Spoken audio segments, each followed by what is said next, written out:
সেই দিন বর খেতে চেল তন্দুরি চিকেন, আর বরকে খাওয়ালাম চিকেন পকোড়া করে। তো কি করব বলো, সেদিন দুপুরবেলা হঠাৎ করে বলছে কি আজকে সন্ধ্যায় না তন্দুরি চিকেন বানাবা। আর এইভাবে হঠাৎ করে বললে কি হয় বলো তো? তাই বললাম তুমি খাবে, আগের দিন কেন বলে রাখুনি? আগের দিন বলে রাখলে আমি আগের দিন চিকেনটা আনিয়ে আগের দিন রাত্রে ম্যারিনেট করে রাখতাম, তাহলে তন্দুরি চিকেনটা না খুব ভালো হয়।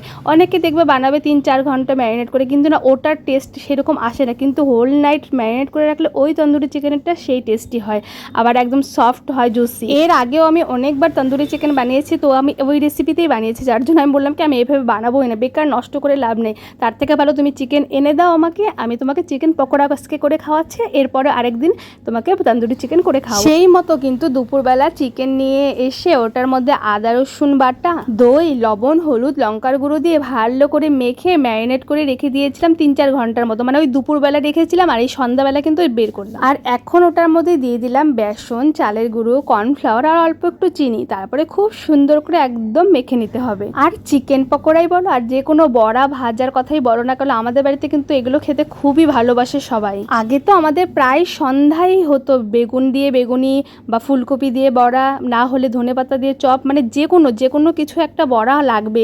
তো সেই তুলনায় কিন্তু এখন খুবই কমে গেছে, এখন মানে সপ্তাহে 1 দিন বা 2 দিন সেরকম করেই হয়। আগে তো প্রায় ডেইলি হতো। আর এই বড়া চপ কিন্তু ঠান্ডার দিনে ভাজতে মজা লাগে, গরম দিনে কিন্তু প্রচুর গরম লাগে, তাই না? ঠান্ডার দিনে ভাজলে কিন্তু শরীরটা গরম হয়ে যায়, আর গরম দিনে এই যে ভাজছি না, আমার অবস্থা যে কি হচ্ছে এটা আমি জানি। খেতে তো মজা লাগে, কিন্তু আমি এখানে পুরো ঘেমে ঝোল হয়ে গেলাম। আর যারা রান্না করে তারাই কিন্তু এটা ফলো করতে পারবে যে রান্না করলে সেরকম না মানে হিটটা আসে না, কিন্তু বড়া বলো তেলটা যখন গরম হয়, লুচি টুচি এইসব বানালে কিন্তু তাপটা বেশি লাগে, তখন তেলটা গরম হয়ে যায় না, ওই তাপটা শরীরে এসে লাগে।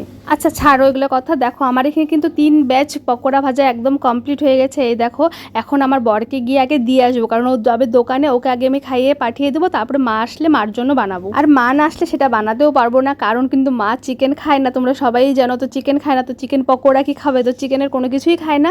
তো মার জন্য এখানে দেখো আলাদাভাবে কিন্তু আমি ব্যাটারটা বানিয়ে নিচ্ছি বেসন দিয়ে। তো এটা কিন্তু আমি বানাচ্ছি ডিমের পকোড়া। তো আলুটা না সিদ্ধ করতে একদম মনে নেই, আলুটা দিলে ভালো হয়, মানে বড়াটা নরম হয়, কিন্তু এখন আর কিছু করার নেই এত তাড়াহুড়োর মধ্যে। তো এইভাবেই বানিয়ে দিয়েছিলাম, মা এটাতেই খুশি হয়ে গেছে আর কি বলবো।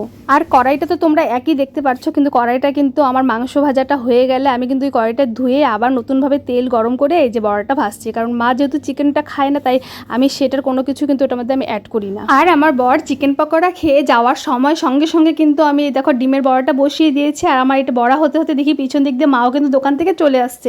এখন গরম গরম সার্ভ করে নিলাম, আর আমরাও কিন্তু কেউ খাইনি, মা আসলে একসাথে খাবো দেখে দেখো আমাদের চিকেন পকোড়া নিয়ে বসলাম, মাকে ডিমের পকোড়া দিলাম, আর সবাই মিলে বসে গল্প করছি। আর এই যে চিকেন পকোড়া আর ডিমের পকোড়ার মজা নিচ্ছি, সাথে শুধু গল্প না, ঝগড়াও কিন্তু লেগে গেল। অভিকের সাথে একবার ওর বম্মা লেগে গেল, একবার দিদির লেগে গেল, আর ওটা তো থাকবেই, এটা মাস্ট। চলো ব্লগটা এখানে শেষ করছি। তো তোমাদের ব্লগটা কেমন লাগলো অবশ্যই আমাকে একটা কমেন্ট করে জানিও। তো দেখা হচ্ছে আবার নেক্সট ব্লগে। Okay bye.